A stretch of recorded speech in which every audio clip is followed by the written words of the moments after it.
met with boos and a banner reading "No player is bigger than this club." Pierre-Emerick Aubameyang was the center of attention as Dortmund were held in a 2-2 draw with Freiburg. Before the game, sporting director Michael Zorc provided the latest update on the 28-year-old's potential move to Arsenal, saying, "Either our demands are met and the transfer will be complete, or they aren't met and Auba will play in Dortmund until summer. This is how it is agreed upon." Read more.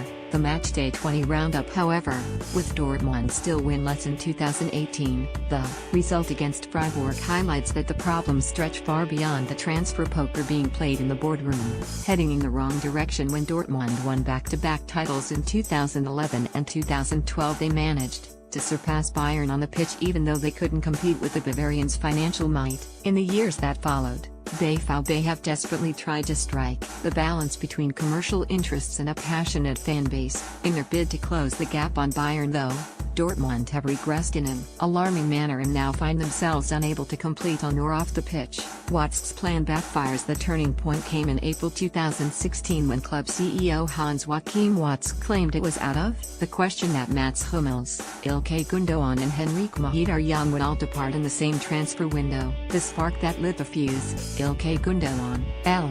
Mats Hummels, C.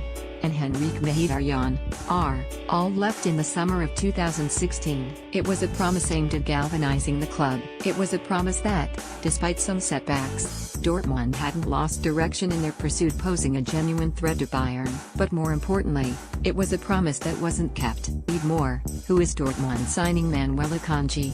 Dembele's damning decision. Gundogan and Mkhitaryan landed either side of the Manchester divide, while Hummels became the latest example in a case study of how Bayern's asset stripping has stunted Dortmund's development. BVB tried to be active in the transfer market to compensate for their losses, but ended up buying 4 players that had failed to cut it at the highest level and 4 unproven youngsters. Of those 8, only Ousmane Dembele, a potential building block for Borussia's future, was of the caliber required to compete with Bayern. The fact the Frenchman outgrew the club in the space of 1 season is the most damning evidence of Dortmund's demise. White flag at half-mast?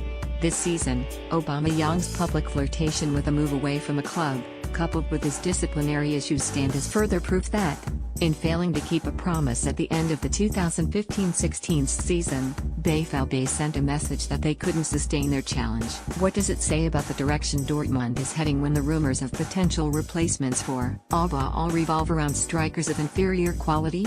The club are in a lose-lose situation. Aubameyang returned to Dortmund's starting lineup, but made little impact in the 2-2 draw with Freiburg. While focus was put on the banners aimed at Aubameyang, the more pertinent message was sent to Neven Subotic. Good person in a rubbish business.